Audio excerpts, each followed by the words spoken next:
Hi అండి, bye అండి, నమస్తే. బాగున్నారా? నేను చాలా చాలా బాగున్నానండి. వాకింగ్ చేస్తున్నానండి. మా అమ్మగారి చందులో వాకింగ్ చేస్తున్నానండి. సరేనండి. ఏం చేస్తున్నారు? మరి దారుణంగా ఉన్నాయండి ఎండలు కూడా. ఇంకా 2 డేస్లో నేను హైదరాబాద్ వెళ్తానండి. మళ్ళీ రావాలి, మళ్ళీ వెళ్ళాలి. చూద్దాం, ఆలోచిద్దాం ఏం జరుగుతుందో. మరి గ్యాస్ బండ్లకి సంతకానికి వచ్చాడండి. సంవత్సరానికి 3 బండ్లు కదండి, దానికి సంతకం తీసుకుంటాడు. అందుకనేసి వచ్చానండి. వైజాగ్ వెళ్ళాలండి. మళ్ళీ వైజాగ్లో సామాన్లు తెచ్చుకోవాలండి. సంవత్సరం నుంచి ఉన్నాయి. అప్పుడు ఏంటంటే బిర్యానీ పెడదామని వెళ్ళాను, కానీ కుదరలేదండి. అనవసరంగా 15,000 20,000 డబ్బెట్టుకు వచ్చానండి. అన్నీ ఇంకా అయిపోవటమే, ₹1 దాచుకుంటాం లేదండి. అసలు ఏడిసి ఎదవలు కూడా అలాగే ఎడుతున్నారండి. దిష్టి తగిలేస్తుంది. ఏ తగిలినా దేవుడు ఎలా రాస్తే అలాగే. మొన్న చోటు మళ్ళీ కొట్టేసుకున్నారండి. డిలీట్ చేశారు, వీడియోలు డిలీట్ చేశారు. మరి ఎలా చేశారు, ఎలా చేశారో కూడా తెలియదు. వాడు నాశనం అయిపోతాడండి. నడుగుడు ఒక్కసారి కావాలండి అది. సరేనండి. హ్యాపీ అండి. అందరూ బాగుండాలని నేను అనుకుంటాను. ఎవరు నాగబడి చెప్తారండి. అయ్యో ఒంటరిగా ఒక తల్లి బతుకుతుంది అని లేదండి. అటువంటి ఎవడు దొరుకుతాడు, ఎప్పుడు దొరుకుతాడు గుర్తు కట్ అయిపోతుందండి. మళ్ళీ గుర్తిమే వెళ్ళి కొట్టేస్తాను. మళ్ళీ ఇంకా సంవత్సరానికి పని చేయండి, ఎమ్మండుల దగ్గరికి వెళ్ళడానికి కూడా పని చేయండి. ఎదవ క్లియర్గా చేశాడు. మొన్న ఒక ఎదవ వెళ్ళి, అబ్బో నేను చాలా మంచిగా ఉండండి అమ్మ, నేను మీకు చేస్తానని ఆడలింకి పెట్టేసుకున్నాడండి. ఆ ఏదో పెళ్ళం బిడ్డలతో నాశనం అయిపోతాయండి. ఏ పని చేసినా ముందుకు రాకూడదు. నా ఉసురు తప్పనిసరిగా తగులుతుందండి ఎవరికైనా. ముగ్గురు పైకి వెళ్ళిపోయారండి జపాతోటి, మోసం చేసిన వాళ్ళు. ఇంకా 2 ఎదవలు ఉన్నారు.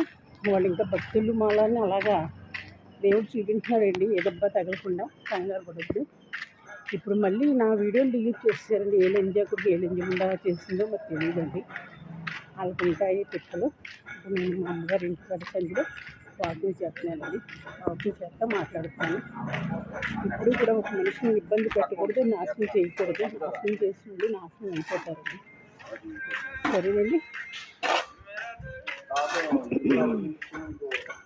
ఇవాళ ఆఫీస్కి వెళ్ళి బండ్లకు సంతకం పెట్టేసండి. మరి ఎప్పుడు వెళ్ళాలో దేవుడి నిర్ణయం. అప్పుడు వెళ్తాను. మీకు అప్పుడు కూడా వీడియో పెడతాను. ఒక పెద్దసారి ఆయన చీర ఇచ్చారు, బ్లౌజ్ ఇంకా కుట్టించుకోలేదండి. కుట్టించుకున్నాక ఏడిసి ఎదవల్లో ఎడుతారు. కట్టుకుని మీకు నుంచి పెడతాను. ఆయన ఆయువు ఆరోగ్యాలు నిండు నూరేళ్ళు చల్లగా ఉండాలని నేను మనస్ఫూర్తిగా కోరుకుంటున్నానండి. ఆయన ఎక్కడికి వెళ్ళినా సరే 3 వంతులు లాభం వస్తే మాలాంటి వాళ్ళు 10 మందికి ₹10 ఇస్తారండి. సరేనండి. ఇక్కడ ప్రకృతి చూడండి ఎంత బాగుందో. చూసారా, పచ్చని చెట్లు. నాకు చాలా ఇష్టం అండి.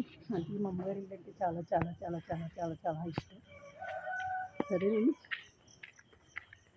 ఇంతకుముందు నీరాజు గారు వాళ్ళు కూడా ఈ సంవత్సరం రెంట్ లేకుండా సామాన్లు దాచారండి. చాలా సంతోషం అండి. అందరూ బాగుండాలి, అందరూ ఇంకా బాగుండాలని మనస్ఫూర్తిగా కోరుకుంటానండి.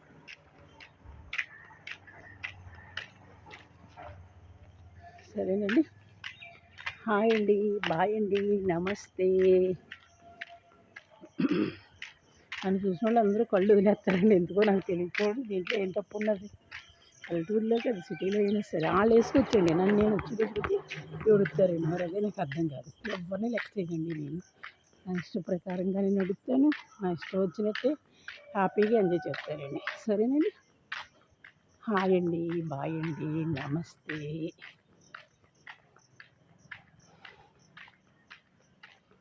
చూడండి చందులు, వాతావరణం, ఇళ్ళు ఎంత బాగున్నాయి చూడండి.